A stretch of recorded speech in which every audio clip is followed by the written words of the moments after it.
আসসালামু আলাইকুম রহমতুল্লাহি তাআলা ওয়া বারাকাতুহু। Welcome back to my YouTube channel. This is Mohammad Asaduzzaman.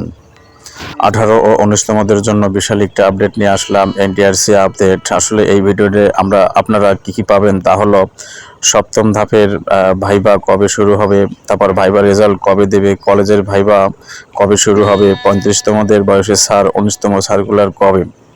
এই তথ্যগুলো জানার জন্য আপনাদেরকে সম্পূর্ণ ভিডিওটি দেখার অনুরোধ রইল। Okay, let me start the video.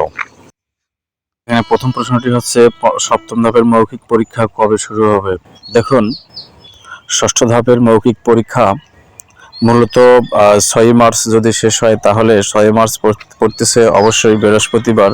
তাহলে শুক্রবার শনিবার ভাইবা নেওয়া হয় না, তো তাহলে যদি রবিবারে ধরা হয় তাহলে আপনার 9 তারিখে পড়তেছে, কারণ অর্থাৎ 7-8 তারিখে ভাইবা স্থগিত থাকবে, কারণ শুক্রবার শনিবার। সো শেষে বলা যায় যে সপ্তম ধাপের মৌখিক পরীক্ষা অবশ্যই মার্চের 9 তারিখে শুরু হবে। আর কলেজ এর ভাইবা কি এই ধাপে হবে? হ্যাঁ, হতে পারে, কারণ ষষ্ঠ ধাপ পর্যন্ত যদি ভাইবা হয়ে যায় তাহলে মাত্র 52 জনের মতো ভাইবার দেওয়ার জন্য অবশিষ্ট থাকবে স্কুল পর্যায়ের। তো তাদের সাথে সম্ভবত কলেজের যে কোনো একটা সাবজেক্টের ভাইবা শুরু হয়ে যেতে পারে। তারপরে প্রশ্ন, ভাইবা রেজাল্ট কবে হতে পারে? এটা অত্যন্ত সূক্ষ্ম একটা বিষয়, কারণ এখানে শুক্রবার শনিবার ছুটি থাকবে, প্লাস রমজান মাসের ছুটি থাকবে, সেই দৃষ্টিকোণ থেকে বলা যাচ্ছে। আর যেহেতু এখনও স্কুল পর্যায়ের 5200 আর কলেজ পর্যায়ের 22,000, দ্যাট মিনস প্রায় 28,000-এর মতো ভাইবা প্রার্থী বা ক্যান্ডিডেট রয়েছে। তো সেই হিসাব করলে আর এই বন্ধগুলো বিবেচনা করলে অবশ্যই জুনের শেষে অথবা জুলাইয়ের শুরুতে ভাইবা রেজাল্ট ইনশাল্লাহ হতে পারে, যদি কোনো গ্যাঞ্জাম, যদি কোনো ভ্যান্ডালিজম বাংলাদেশে আর তৈরি না হয়।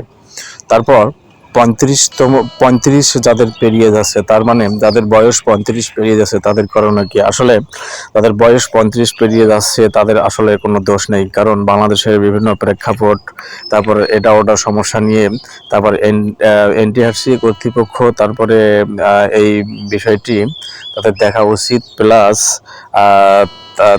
তারা অবশ্যই তাদের কাজে একটু দ্রুত গতিতে সম্পন্ন করা উচিত, কারণ যাদের 35 পেরিয়ে যাচ্ছে তাদের দিকে একটু নজর দেওয়া প্রয়োজন বলে আমি বা আমরা মনে করতেছি। তাই এনটিআরসি যারা আসলে কর্মকর্তা বৃন্দ রয়েছেন, আপনারা অবশ্যই সবকিছুই জ্ঞাত রয়েছেন যে আসলে 35তমদের কি অবস্থা হচ্ছে। তাই আপনারা অত্যন্ত মার্জিতভাবে এই 35তমদের দিকে একটু নজর দিবেন, যাদের বয়স পেরিয়ে যাচ্ছে। আর আসলে ব্যাকডেটেড বা তাদের বয়সে ছাড় দেওয়া হবে কিনা, আসলে এগুলো বিবেচনা করা আপনার অবশ্যই এনটিআরসির কর্মকর্তাদের উচিত।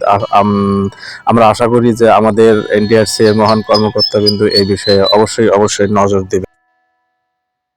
তারপরে last question from this video is, 19তম সার্কুলার কবে হবে? আসলে ভাইবা 18তমদের ভাইবা শেষ হওয়ার পূর্বেই 19তম সার্কুলারটা ইনশাল্লাহ চলে আসবে। আর যখনই 19তম সার্কুলারটা চলে আসবে, আমি ঠিক তখনই আপনাদের জানিয়ে দেব আমার এই ভিডিও আপলোডের মাধ্যমে। তাই আপনারা যারা আমার চ্যানেলটি সাবস্ক্রাইব করেননি, অবশ্যই সাবস্ক্রাইব করবেন। আর আমার এই যখন যে ভিডিও আপলোড করি, আপনারা অবশ্যই দয়া করে অন্যদের মাঝে শেয়ার করে দেবেন। ওকে, থ্যাঙ্কস টু অল। আল্লাহ হাফেজ।